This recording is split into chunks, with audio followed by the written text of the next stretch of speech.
So I'm going to talk about the Tamil film Maharaja. I'm not a huge fan of plot-driven films. I'm more into character-driven films. Films like Taxi Driver where the character drives the plot. But this film made me realize that plot-driven films can be great when the plot is written by someone like Nithilan Swaminathan. Maharaja is the second feature film by Nithilan Swaminathan, who made sure to make Vijay Sethupathiy's 50th film memorable for years to come. It is one of the most disturbing films I have ever seen, which you might not believe until you sit through the first 40 to 50 minutes of the film. Because until then, it seems like a Big Lebowski kind of film. I mean, like a bizarre comedy. It's when some serious shit gets unfolded, you realize that you are not going where you expected to go. The film sets a new standard for non linear storytelling.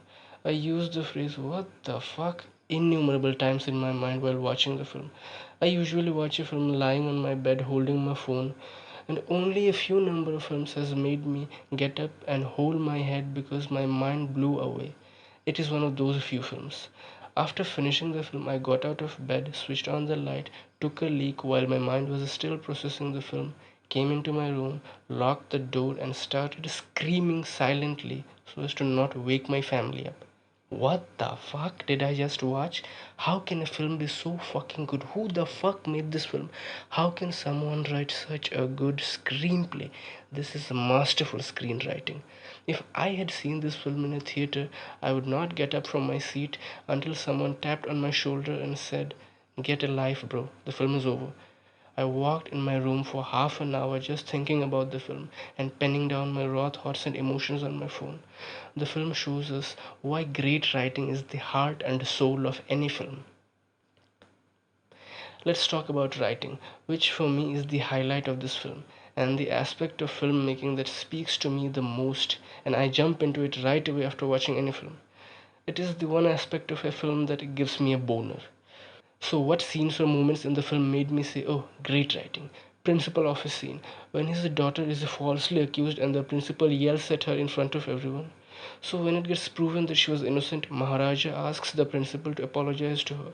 This is such a crucial scene in the film, best example of show, don't tell. When everyone was trying to push him out and he held on to a bar and started begging the principal to apologize, I felt like now he's gonna beat the crap out of that principal. But the principal apologized and the matter came to a rest. This scene showed us how much he loves his daughter and what he will do to defend her honor. Police station scene. That's another great scene. The scene starts with a thief named Police who gets his ass beaten up by a cop.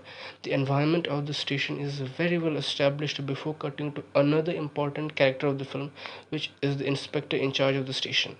It cuts to a scene where we see another use of show, don't tell. There we see how a cop robs a couple of their jewelry using a thief that works for him. It showed us who the cop was. Now, how to employ humor in a scene without destroying it.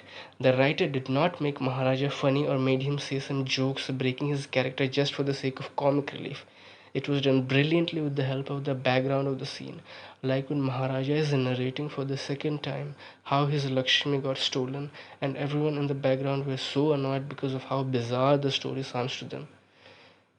We see a lady making food in the kitchen of the station, and when chaos began, she plugged in her earphones. That was great. It's these little additions to the screenplay that makes this film so special. When we see the first glimpse of Selvam asking to put curd on the chicken, and the other guy says there's no curd, and the camera pans to two ladies, a mother and her daughter, with their hands tied. I got so fucking scared that I had to get up, pause the film, and go take a leak. I don't know if that scene stimulated the urge to pee. That was a disturbing scene.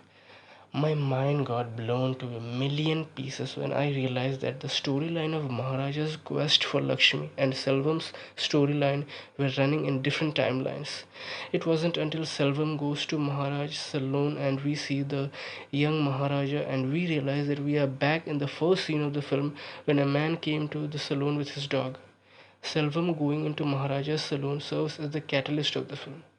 Another great scene when Maharaja narrates his story for the last time and it cuts to the actual incident of that night.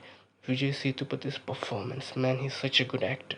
Meanwhile, on the other end of the line, the cops are listening to the story, and along with them, we see the face of that man who was involved in that incident. Great writing. The ending, an old boyish ending. Maharaja realizes that Selvam is the man behind everything. Upon seeing Selvam for the first time after these many years, his world shatters down. He is unable to fight back. He is weeping. We realize it later why Maharaja was holding back against Selvam. Maharaja's daughter arrives and confronts Selvam. She throws him that pouch of jewelry and walks away. As she is stepping down the stairs, Selvam's eyes fall on the scar on her back, and the whole world of Selvam comes crashing down as he realizes that she is his daughter. Man, that was heart wrenching. The film ends with Selvam crawling and begging to Maharaja to let him talk to his daughter. He crawls toward the edge of the floor, weeping and screaming his daughter's name until he crashes to the ground.